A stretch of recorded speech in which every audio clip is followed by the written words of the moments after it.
The video had already reached 200,000 views when Silvano Bellini first saw it, the shaky footage showing a 9-year-old boy's complete destruction playing out in brutal clarity. But what happened next would prove that some witnesses don't just watch, they act. A deaf child named Ren Montel stood frozen outside Youngstown's most elegant establishment, tears streaming down his face, while teenagers circled him like predators. The incident unfolded on a Tuesday evening in front of Ristorante Bellanotte, where crystal chandeliers cast golden light through windows. Ren had been skating home when they appeared, 5 teenagers led by Bryce Kepler, the high school's golden quarterback whose family name opened every door in the city. Bryce wore his Letterman jacket like armor, the school emblem gleaming against expensive leather. "Look what we have here," Bryce announced, pulling out his phone with practiced ease. The camera started recording before Ren understood what was happening, documenting his confusion transforming into pure fear. Ren's hands moved instinctively into signs, trying to communicate that he couldn't hear them, that he meant no trouble. His fingers formed desperate shapes in the air, each gesture a complete sentence his tormentors chose to see as entertainment. Bryce immediately began mimicking the movements with exaggerated mockery, his friends erupting into laughter. They formed a tighter circle, trapping Ren against the restaurant's marble exterior, while the camera captured everything. Inside Ristorante Bellanotte, Silvano Bellini sat at his usual corner table, a plate of untouched ossobuco cooling before him. The owner had reserved this spot permanently, understanding that certain men required visibility and exit routes in equal measure. Silvano's tailored charcoal suit cost more than most Youngstown families earned in 6 months, the fabric draping perfectly across shoulders that suggested disciplined strength.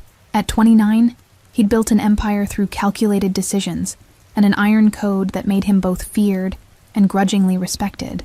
He lifted his wine glass when movement outside caught his peripheral vision, something in the body language triggering instincts honed through years of reading danger. Through the window, he watched teenagers surrounding a small figure, their postures radiating cruel excitement. The boy tried to push through, but Bryce shoved him back against the wall, the impact hard enough that Ren's skateboard clattered to the sidewalk. His backpack spilled open, scattering notebooks and a worn copy of a graphic novel across the pavement.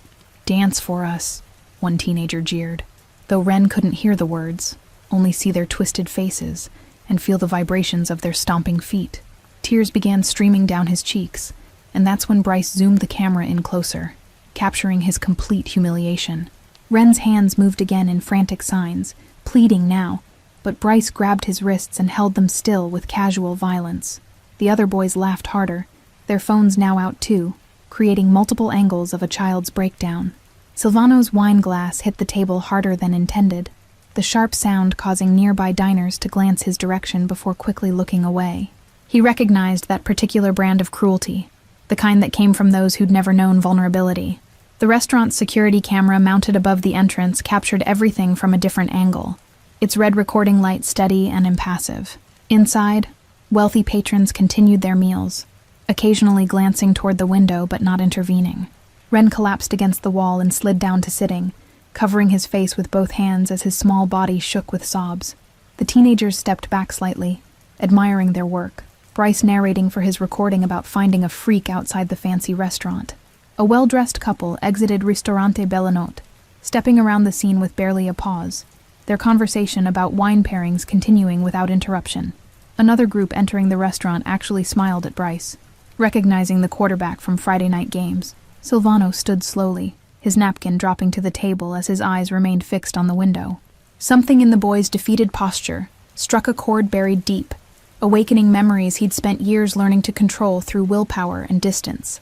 Silvano moved toward the restaurant's entrance with deliberate steps, his presence causing the hostess to straighten reflexively behind her podium.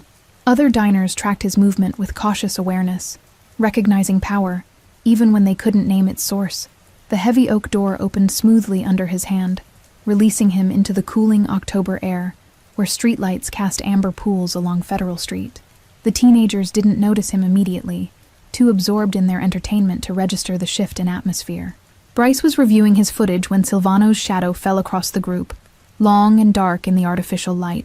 The quarterback looked up, his confident smirk faltering slightly when he met eyes that held no warmth whatsoever. "Gentlemen," Silvano said quietly, the single word carrying weight that made the teenagers instinctively step back. His voice possessed the kind of calm that suggested violence wouldn't be necessary, because compliance was simply expected. Ren remained huddled against the wall, unaware of the new presence, his face still buried in his hands. His skateboard lay 3 feet away, one wheel still spinning slowly from when it had fallen, catching the light with each rotation. "We're just having fun," Bryce attempted, but his voice cracked slightly on the last word. He pocketed his phone with movements that tried for casual but landed closer to nervous, his friends exchanging glances that calculated odds and exits. Silvano didn't acknowledge the comment, instead crouching down to Ren's eye level with fluid grace that suggested comfort in positions most men would find vulnerable. He waited, patient and still, until the boy's instincts told him someone new had arrived. When Ren finally lowered his hands, his tear-streaked face showed confusion at finding a stranger in an expensive suit, sitting on the dirty sidewalk beside him. Silvano's expression held no pity, only recognition of one human being witnessing another's pain without flinching from it. The mafioso's hands moved into signs with surprising fluency, his fingers forming shapes that asked a simple question. "Are you hurt?" Ren's eyes widened, shock replacing fear as he realized this elegant stranger spoke his language. Behind them, Bryce shifted his weight, clearly uncertain whether to leave or stay, his bravado evaporating under Silvano's continued silence.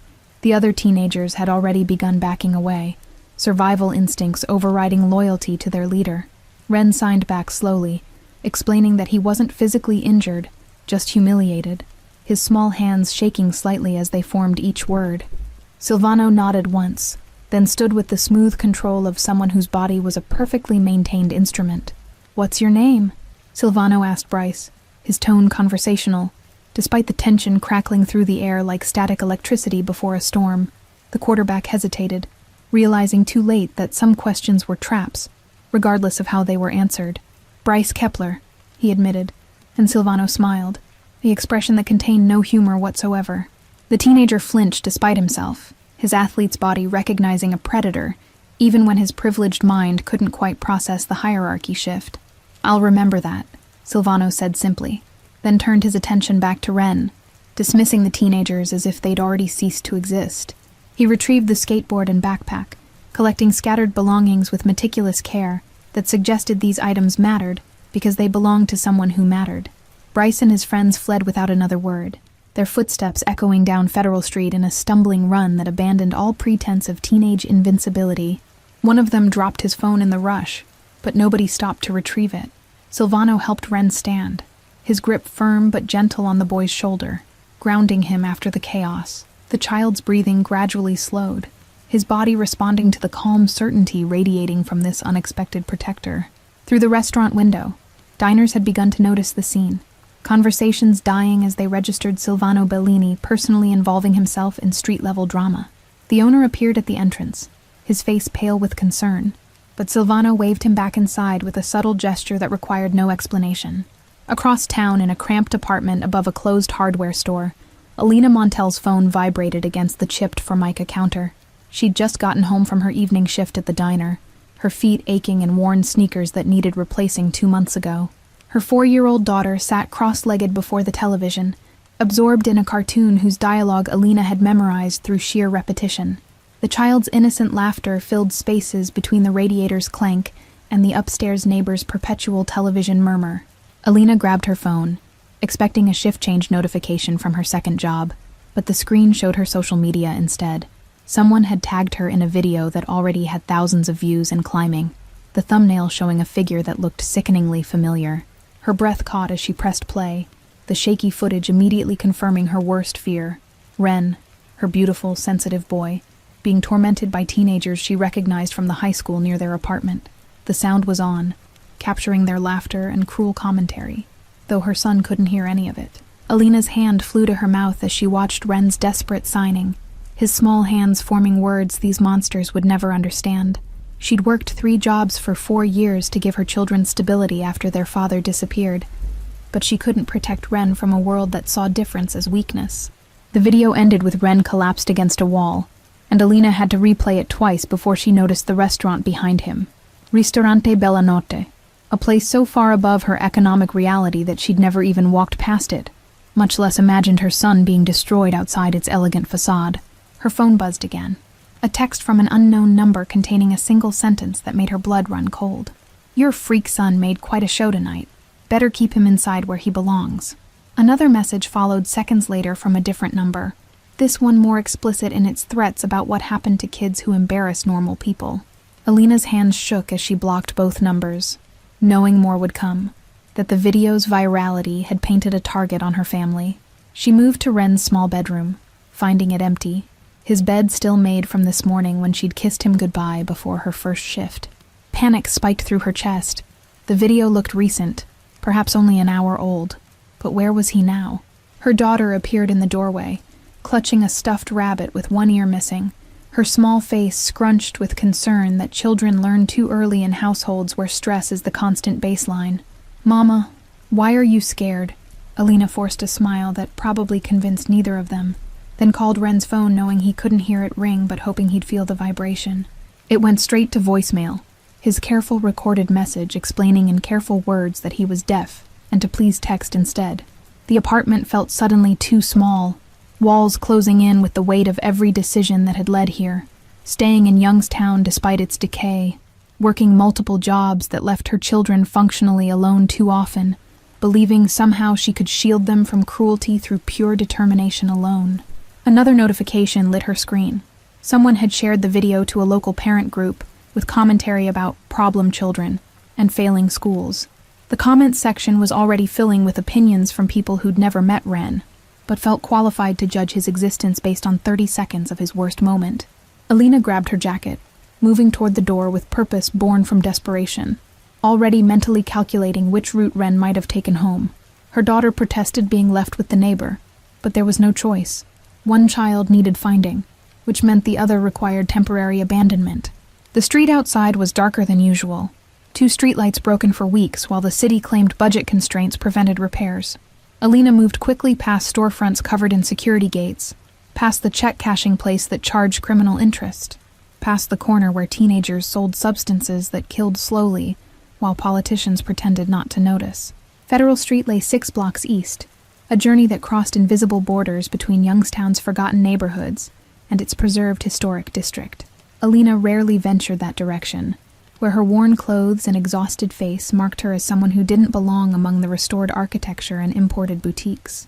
Her phone vibrated constantly with incoming notifications, the video spreading like disease through every social network, each share adding another layer of strangers who felt entitled to comment on her son's pain. She ignored them all, focused solely on the physical task of finding Ren before something worse than humiliation found him first. Silvano had taken Ren home personally, driving his black Mercedes through streets that grew progressively more worn as they left the historic district behind. The boy sat in the passenger seat clutching his skateboard, occasionally glancing at this stranger who'd appeared like an avenging angel in expensive Italian leather. They'd communicated through quick signs at stoplights, Silvano learning that Ren lived with his mother and little sister in an apartment above Morrison's Hardware. The building came into view, a 3-story structure with peeling paint and a sagging porch that spoke of landlords who collected rent but avoided maintenance.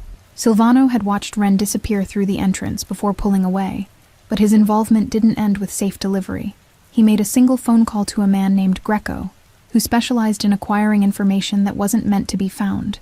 By midnight, a file folder sat on Silvano's desk in his private office above a legitimate import business that fronted less legitimate operations.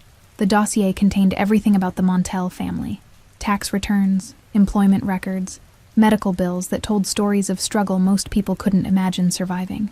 Alina Montel, 26 years old, worked as a waitress at Rosie's Diner from 6 to 2, then cleaned offices downtown until 7, finishing her day with weekend shifts at a grocery store. Her income barely cleared poverty level despite working 70 hours weekly.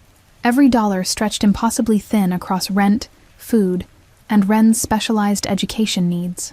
The father had vanished 4 years ago, leaving no forwarding address and no child support, his last known location being a construction site in Pennsylvania. Court documents showed Alina had tried pursuing legal action, but abandoned it when lawyer fees exceeded her monthly income. Medical records revealed Ren's deafness resulted from meningitis at age 2, the infection causing permanent damage before overwhelmed emergency room staff diagnosed it correctly. Bills from that hospitalization still appeared in collection notices, The debt growing with interest Alina couldn't afford to pay down. The file also contained school records showing Ren's academic performance, straight A's despite systemic barriers that would have crushed students with less determination. His teacher's notes revealed a child who arrived early, stayed late, and worked twice as hard as hearing peers to achieve the same recognition. His resilience documented in progress reports that used words like remarkable and inspiring, while the system still failed to provide adequate support.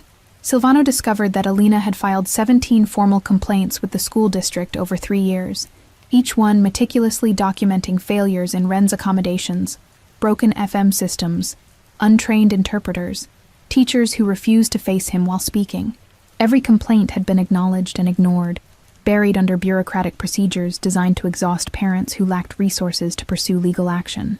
Silvano's finger traced a line in the report, detailing how Alina had taught herself sign language through library books and free online videos, spending nights after her children slept, learning to communicate with her son. She'd fought the school district for appropriate accommodations, attending meetings during lunch breaks from jobs she couldn't afford to lose. A photograph paper-clipped to the file showed Alina from her work ID badge, dark circles under eyes that still held defiance, hair pulled back in a practical ponytail, the hint of a smile that suggested she hadn't let circumstances crush her spirit entirely. Silvano studied that image longer than professionally necessary. Seeing strength in exhaustion, most people would read only as defeat. The second section detailed Bryce Kepler's family. Old money from steel industry investments made 3 generations ago, the kind of wealth that insulated against consequences. His father Gerald sat on the school board. His mother chaired the hospital foundation, their influence spreading through Youngstown like roots from a poisonous tree. Police reports showed 3 previous incidents involving Bryce: vandalism at 13, assault at 15, drunk driving at 16, each charge mysteriously disappearing before reaching trial. The Kepler family attorney had connections that made evidence evaporate, and witnesses reconsider their testimony under pressure disguised as persuasion. Silvano leaned back in his chair, fingers steepled beneath his chin as he considered angles and leverage points. His organization had operated for years on the principle that real power came not from violence, but from knowing exactly which pressure points would make an opponent crumble without throwing a single punch. The phone on his desk rang precisely at 1 a.m., Greco calling with verbal details too sensitive to include in written reports. Silvano listened as his investigator described the threatening messages flooding Alina's phone, the social media comments calling for Ren to be expelled or institutionalized, the parents organizing to demand the disruptive deaf kid be removed from their children's school. When the call ended, Silvano sat in darkness, broken only by his desk lamp's amber glow, thinking about a 9-year-old boy who'd done nothing except exist while different. The Kepler family probably assumed their wealth made them untouchable, that Youngstown was small enough they could control any narrative that threatened their golden son. They were about to learn that some men built empires specifically because they understood power better than those born into it. Silvano had spent 20 years studying how to dismantle lives without ever breaking laws or making threats that could be recorded or repeated in court. His next call went to a woman named Patricia, who owned Youngstown's most read local news blog, her investigative journalism having exposed corruption that traditional media outlets ignored. She answered on the second ring despite the hour, recognizing his number, understanding that when Silvano Bellini called, the story would be worth losing sleep over. Alina had found Ren sitting on the apartment building's back steps, his skateboard across his lap, staring at nothing with the hollow expression of someone whose safe world had shattered. She'd held him for 20 minutes while he cried against her shoulder, his body shaking with sobs that made no sound. Thursday morning arrived too quickly, dragging Alina from 3 hours of anxious sleep toward another shift at Rosie's diner. She'd called in sick to her cleaning job, unwilling to leave Ren alone despite desperately needing the income, her already tight budget now bleeding from a decision between presence and survival.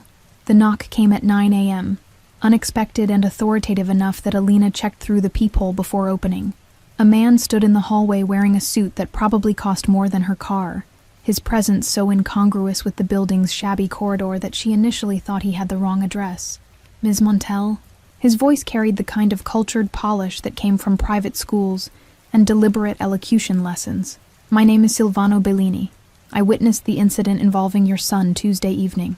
Alina opened the door only wide enough to establish a barrier between her home and this stranger, her body language screaming caution despite his expensive appearance.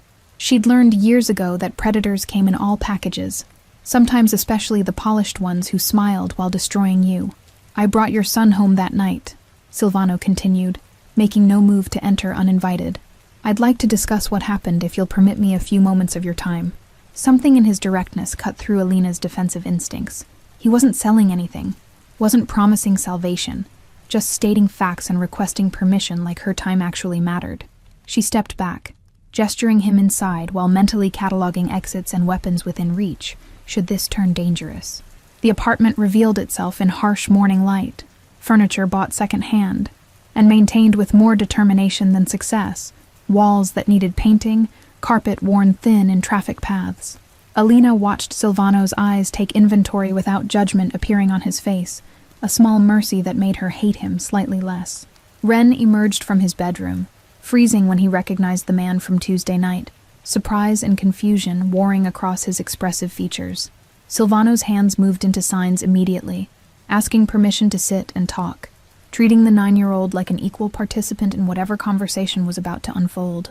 I know who you are, Alina said quietly, once they'd settled around her kitchen table, scarred by years of use. Silvano Bellini doesn't drive through my neighborhood without people noticing. The question is what you want with my family. Silvano smiled, genuine amusement flickering across features usually reserved for intimidation and calculation.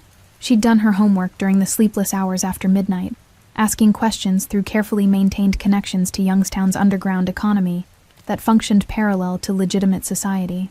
I want nothing from you, he replied, sliding a manila folder across the table. I'm here to offer information and resources, should you choose to use them.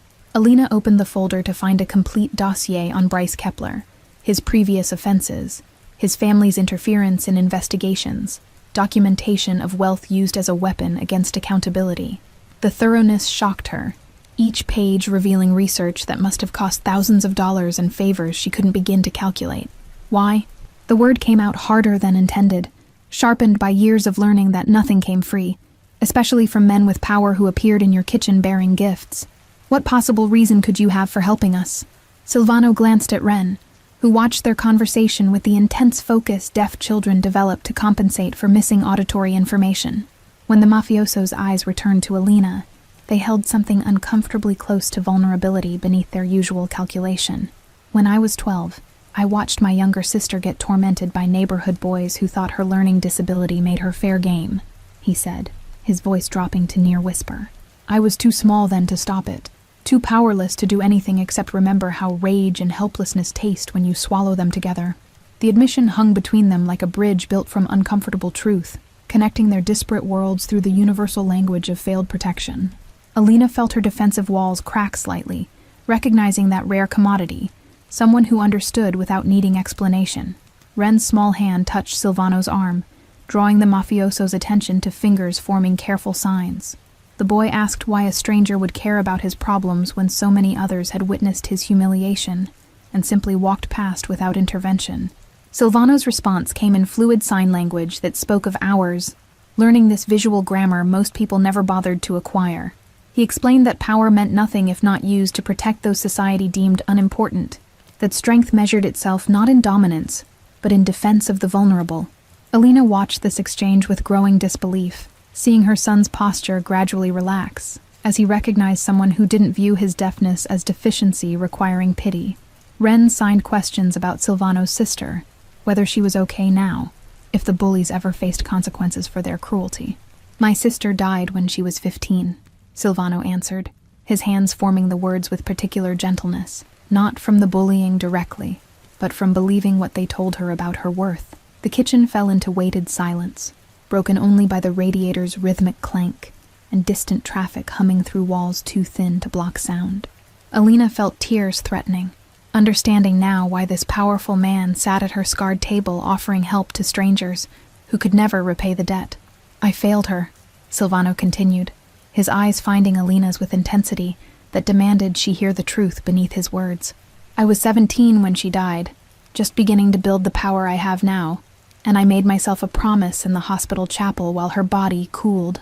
Ren leaned forward, completely absorbed in this story that paralleled his own experience with precision that felt almost painful. Silvano's hands moved again, explaining how he'd vowed to use whatever influence he built to ensure other vulnerable children didn't suffer alone and undefended. "I'm not a good man, Ms. Montel," Silvano said, switching back to spoken words while maintaining eye contact that refused to let her look away. "My business involves activities you'd find morally questionable at best, criminal at worst, but I maintain lines I won't cross, and debts I insist on paying." Alina processed this confession that was simultaneously warning and reassurance, understanding he was offering transparency most men in his position would never provide. She studied his face, finding sincerity in the tight set of his jaw, and the way his fingers drummed once against the table, like a nervous tell he couldn't quite suppress. "What exactly are you proposing?" she asked, her practical nature overriding emotional response. "Because I can't afford lawyers or private investigators, and I won't let my son become some crime lord's charity case that creates obligations I can't fulfill." Her daughter's laughter filtered through the thin walls from the neighbor's apartment where she'd been left watching cartoons, the sound a reminder that Alina's decisions affected more than just herself. Every choice carried weight that multiplied across two children's futures, and accepting help from Silvano Bellini meant entering a world where debts weren't always paid in currency she understood or could control. Silvano seemed to read her hesitation with the accuracy of someone accustomed to calculating human nature's variables and probabilities. He leaned back slightly, creating physical space that paradoxically made the conversation feel less pressured. His body language communicating patience most men in his position wouldn't bother demonstrating to someone without power or leverage. Silvano's smile returned, appreciating her bluntness in a world where most people spoke to him in careful euphemisms designed to avoid offense. He explained his plan with the precision of someone who'd spent days thinking through every angle and consequence, presenting options rather than demands. The kitchen clock ticked loudly in the silence that followed, its mechanical rhythm marking seconds while Alina processed information that could either save or destroy her family depending on factors beyond her control. She noticed details she'd missed initially, the way Silvano's hands rested flat on the table without fidgeting, the steadiness of his breathing that suggested comfort with difficult conversations, the absence of jewelry or ostentation despite wealth evident in every thread of his clothing. Ren shifted in his chair, drawing both adults' attention to signs, asking if this meant the teenagers would be punished for what they'd done. His small face held hope tempered by experience, the expression of someone who'd learned too young, that justice often depended on factors having nothing to do with right or wrong. The Kepler family's influence came from money and social position, but Silvano had accumulated a different kind of capital: information, connections, the ability to apply pressure through legitimate channels that couldn't be dismissed as mob intimidation. He could ensure Bryce faced real consequences without violence, using the law itself as weapon against those who'd always considered themselves above it. "I'm offering to level the playing field," Silvano clarified, his hands flat on the table like he was physically grounding his promises in something tangible. "What happens after that is your choice. Pursue charges, demand school policy changes, or simply ensure your son never faces that particular tormentor again." Ren's hand found his mother's, small fingers gripping tight, as he watched her face calculate risks against potential rewards. Alina had spent years making impossible decisions between bad options and worse ones, but this felt different. Someone offering help without immediate cost, making her distrusted even as she desperately wanted to believe. "Why should I trust you?" The question came out quietly but firm, her exhausted eyes meeting Silvano's with challenge that demanded honest response. "You could destroy them today and forget about us tomorrow, leaving my family to deal with whatever revenge they craft once you've moved on to other concerns." Silvano stood, moving to where Ren sat, and crouching to his level with that same fluid grace he'd demonstrated Tuesday night on a dirty sidewalk. His hands formed signs again, asking the boy a direct question about whether he felt safe, whether he could return to school without fear, whether the video replaying across social media allowed him to sleep at night. Ren's response came in hesitant gestures, admitting he was terrified, that kids at school had already started treating him differently, that he'd heard his mother crying through the walls at night. When his hands finally stilled, Silvano reached into his jacket and withdrew a business card, placing it on the table before Alina with almost ceremonial care. The meeting took place Friday afternoon in the principal's conference room at Youngstown Central High, a space designed to intimidate parents with its polished mahogany table and diplomas covering walls like territorial markers. Gerald Kepler arrived first, his attorney trailing behind carrying a briefcase that probably held threats disguised as legal documents. Principal Dawson sat at the head of the table, his face already showing the strain of a man caught between influential families and actual justice. The school board had called him 3 times that morning, each conversation subtly suggesting that certain donors' feelings mattered more than policy enforcement. Bryce slumped in a chair beside his father, still wearing his Letterman jacket like armor that was rapidly losing its protective power. He'd spent 2 days watching his video get dissected across social media, the comment section turning from supportive to condemning as context spread beyond his initial followers. When Silvano entered, the temperature in the room seemed to drop despite October sunshine streaming through windows. He wore navy this time. The suit fitted perfectly across shoulders that suggested he'd be equally comfortable in a boardroom or breaking someone's composure with nothing but presence. Alina followed 3 steps behind, her best dress slightly outdated but clean, her posture radiating the particular dignity of people who'd survived circumstances that should have destroyed them. Ren walked between them, small and silent but no longer cowering, his hand occasionally brushing Silvano's sleeve like an anchor in uncertain waters. "Mr. Kepler," Silvano said, his voice pleasant as poisoned honey, while he claimed the seat directly across from Gerald. "Thank you for accepting this meeting. I believe we have matters requiring immediate discussion." Gerald's attorney opened his briefcase with practiced efficiency, withdrawing documents meant to establish legal authority and implied consequences. But Silvano simply placed his own phone on the table, the screen showing a paused video from an angle none of them had seen before. Ristorante Bellanotte's security footage capturing everything in crystal clarity.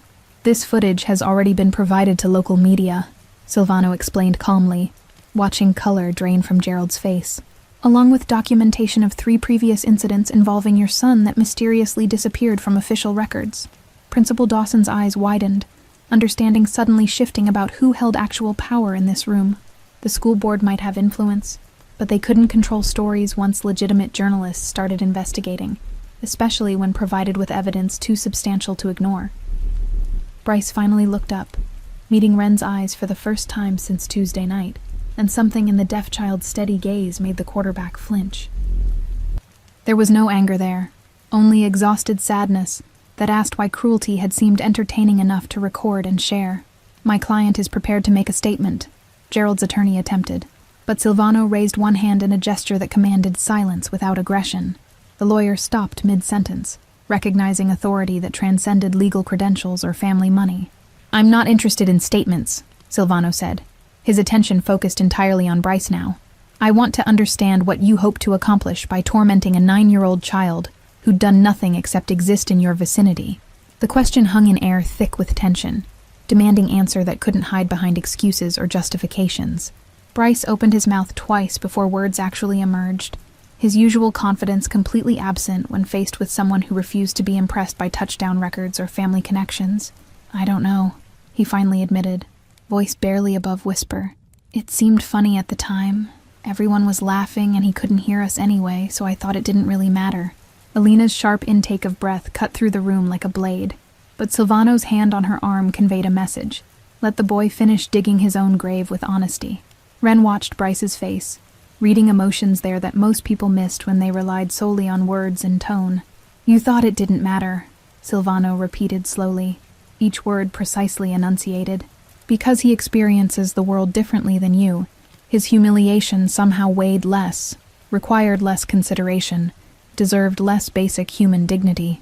Principal Dawson made notes with a pen that shook slightly, understanding this meeting would define his career one direction or another. He'd spent years avoiding confrontation with powerful families, but the evidence Silvano presented made neutrality impossible without becoming complicit. Gerald leaned forward, attempting to regain control through bluster and veiled threats about donations and board positions. But Silvano's expression didn't change, merely patient and expectant, like a professor waiting for a slow student to realize they'd already failed the test. "Your son committed assault on camera," Silvano stated, his tone suggesting he was explaining something obvious to the deliberately obtuse, not just morally but legally, the physical contact, the restraint, the deliberate infliction of emotional distress. "Ms. Montel has grounds for charges that your attorney's previous magic tricks won't make disappear." The lawyer started to argue about evidence standards and prosecution likelihood, but Silvano withdrew a second phone showing text messages, the threats sent to Alina's number from accounts traced back to students whose parents all happened to be Kepler family friends. Conspiracy to harass built itself into prosecutable pattern right there on the screen. However, Silvano continued, and the single word shifted everything again. Ms. Montel and I discussed alternatives to criminal charges, provided certain conditions are met with absolute faithfulness. He outlined terms with the precision of someone accustomed to negotiating high-stakes agreements, where deviation meant consequences worse than legal prosecution. Bryce would complete 200 hours of community service at the county's Deaf Education Center, learning sign language and assisting with children who faced the challenges he'd mocked. The quarterback would issue a public apology acknowledging his actions and their impact, taking full responsibility without deflection or excuse. His college recruitment materials would include disclosure of this incident, ensuring future coaches understood exactly what character they were evaluating. The school would implement mandatory anti-bullying education, including disability awareness training for all students and staff. A scholarship fund in Ren's name would be established, funded by the Kepler family, supporting deaf students pursuing higher education throughout Ohio. And finally, Silvano said, his eyes locking onto Bryce with intensity that made the teenager sink lower in his chair, "You will face my personal oversight for the remainder of your high school career. I will know your grades, your behavior, every action you take, and any deviation from the standards we established today will result in all evidence going directly to prosecutors." Gerald started to protest that this arrangement exceeded reasonable bounds, but his attorney touched his arm in warning. They'd lost this confrontation before it began. Outmaneuvered by someone who understood power better than people born into it. The story broke Sunday morning across Patricia's investigative blog, her carefully researched article dismantling the Kepler family's history of buying their son out of consequences. By noon, traditional media outlets had picked it up, phone calls flooding the school district's offices from parents demanding policy changes. Ristorante Bellanotte's owner called Silvano Monday afternoon, proposing a community initiative that surprised even the mafioso with its scope. The restaurant would become the first in Youngstown to hire deaf servers, partnering with the local community college to create training programs that extended beyond their establishment. Within 2 weeks, 3 other businesses had followed the model, recognizing both moral imperative and positive publicity that came from visible inclusion efforts. Youngstown's mayor, sensing political opportunity, announced a citywide accessibility audit that he'd ignored for years until circumstances made inaction more dangerous than action. Bryce appeared at the Deaf Education Center on a Tuesday morning, his Letterman jacket left at home, dressed in plain clothes that stripped away the identity he'd hidden behind. The director, a woman named Joan who'd spent 40 years advocating for deaf children, assigned him to work with 5-year-olds learning their first signs. The quarterback discovered quickly that small children had no interest in his football achievements, no awareness of his family name, no reason to treat him as anything except another adult tasked with helping them communicate. One girl named Penny corrected his signing with patient exasperation, her tiny hands moving slower so he could follow properly. By his 3rd week, Bryce began understanding that deafness wasn't disability requiring pity, but difference requiring accommodation, a distinction he'd never considered, when difference existed, only to make him feel superior. He learned about cochlear implants and the controversy surrounding them, about deaf culture's richness and complexity, about communication extending far beyond spoken words. Ren returned to school the following Monday, his mother's hand tight on his shoulder as they walked through doors that had witnessed his humiliation spread across social media. But something fundamental had shifted. Students who'd shared the video now deleted it, some approaching with signed apologies they'd learned through weekend crash courses. His teacher had rearranged the classroom to ensure Ren could see everyone's faces during discussions, no longer relying solely on an interpreter who sometimes lagged behind rapid conversation. Other students began learning basic signs, creating an environment where accommodation wasn't special treatment, but natural integration. The scholarship fund exceeded its initial goal within 48 hours, donations arriving from across Ohio and eventually nationwide, as the story resonated with parents who'd fought similar battles for their disabled children. By December, it held enough to fund 4 full college scholarships, with contributions still arriving weekly. Silvano maintained distance from public aspects of the transformation, his involvement known primarily to those directly affected. He'd return to his usual table at Ristorante Bellanotte twice weekly, conducting business that thrived on intimidation and strategic violence, but always pausing to watch the new deaf servers navigate their shifts with growing confidence. Alina had quit one of her 3 jobs, the scholarship fund unexpectedly including a provision for Ren's current educational needs that eased her impossible budget. She'd argued against accepting what felt like charity, but Silvano had convinced her that reparations earned through forcing accountability weren't gifts, but compensation long overdue. They'd begun meeting for coffee Thursday afternoons when her schedule allowed. Conversations starting with Ren's progress, but gradually expanding to cover everything from Youngstown's decline to the ethics of wielding power without democratic oversight. Silvano found himself explaining his business with honesty he rarely risked, while Alina challenged assumptions he'd held for years about power and protection. These meetings never occurred at Ristorante Bellanotte or other establishments where Silvano's reputation preceded him, instead happening at a modest cafe near Alina's apartment where they could sit unnoticed among students and retirees. The owner was a Polish immigrant who'd survived her own traumas and recognized kindred spirits regardless of their divergent paths toward survival. Ren sometimes joined them, practicing signs with Silvano that became increasingly complex as the mafioso's fluency improved through dedicated study. The boy had begun teaching his little sister, their apartment filling with visual conversations that created intimacy impossible through spoken words, constantly competing with television and traffic noise. The video that had started everything was gradually buried by algorithm changes and new viral content, its view count frozen at 300,000, but its impact extending far beyond digital metrics. Schools across Ohio began citing the Youngstown Protocol when developing anti-bullying policies that specifically addressed disabled students. Principal Dawson implemented changes that cost him support from school board members allied with wealthy families, but gained him respect from teachers who'd spent careers watching vulnerable students slip through administrative cracks. He scheduled his own retirement for the following year, having finally done something that justified his education degree beyond pushing papers and avoiding controversy. Gerald Kepler resigned from the school board under pressure from parents whose children weren't protected by family money and legal intimidation. His business suffered as contractors quietly chose competitors, the social cost of his son's actions proving more expensive than any legal judgment could have imposed. Joan from the Deaf Education Center reported that Bryce had completed his required hours, but continued showing up voluntarily, forming particular bond with a 7-year-old boy whose parents had abandoned him to state care. The quarterback had begun exploring special education as potential major, his college recruitment shifting from athletics to service-focused programs that valued character transformation over touchdown statistics. Christmas approached with the particular beauty of a Rust Belt city, dressed in lights that almost disguised its decay, storefronts decorated with optimism that persisted despite empty buildings and closed factories.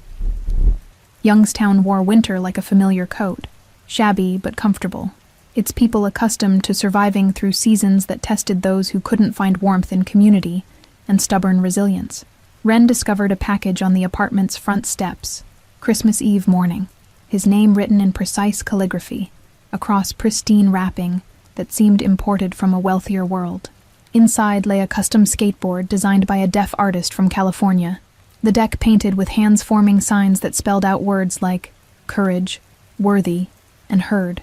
Alina found her own gift that evening, an envelope containing a letter from Youngstown Community College, accepting her into their nursing program with full scholarship coverage. She read it 3 times before believing the words were real, her dream of becoming more than a waitress suddenly possible because someone had decided her struggle deserved intervention. Silvano's card attached to the acceptance letter contained only a single line. Some debts are paid forward, not back. She understood he was referring to his sister, to promises made in hospital chapels, to the particular mathematics of redemption that required giving away power to achieve anything resembling justice. New Year's Eve found them at Ristorante Bellanotte, not as charity cases but as invited guests of the owner who'd transformed his establishment into symbol of inclusion rather than exclusion. Ren sat at the table where Silvano had first watched his humiliation, now surrounded by servers who communicated fluently in signs and smiles.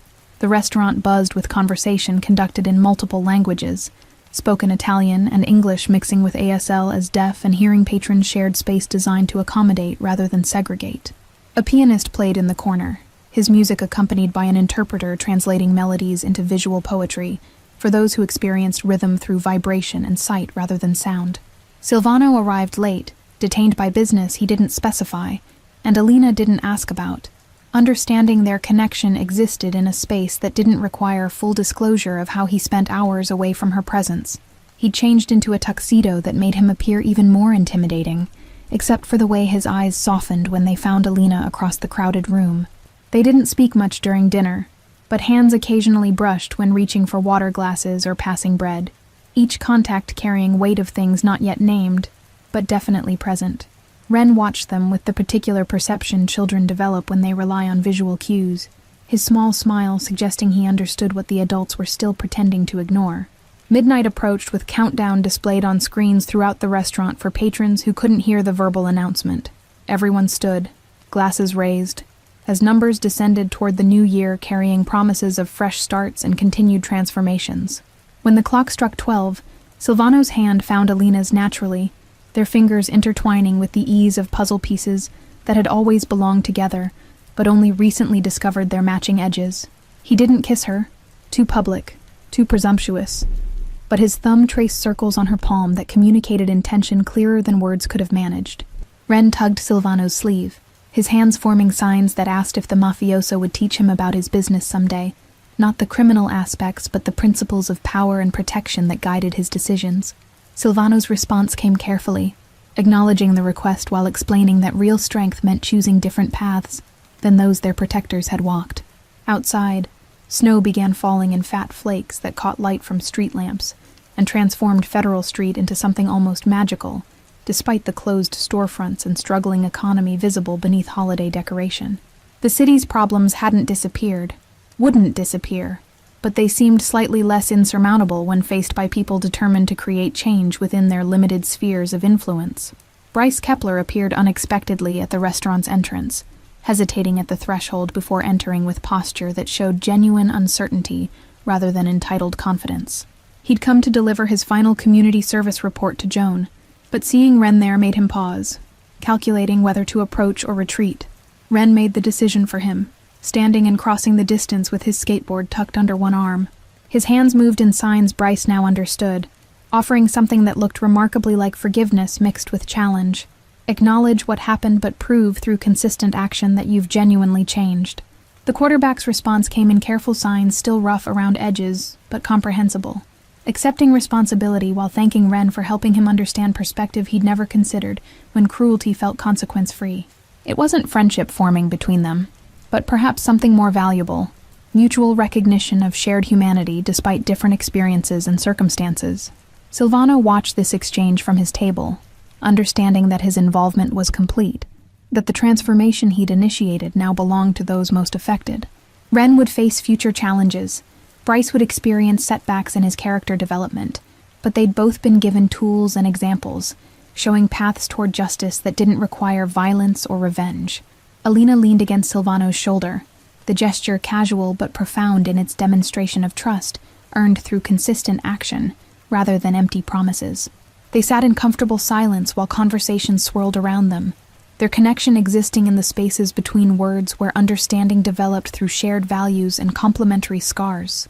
The night ended with Silvano driving Alina and her children home through snow-covered streets that transformed Youngstown into something almost beautiful. He walked them to their door, and before leaving, he signed goodnight to Ren with fluency that had required dedication. Most people wouldn't invest in learning someone else's language. Thank you all for following this story. If you're enjoying it, write in the comments which city you're watching from, and don't forget to like, subscribe, and share this video. Your support matters and helps me continue bringing you these powerful stories of justice, redemption, and the courage it takes to stand up for those who can't always stand up for themselves.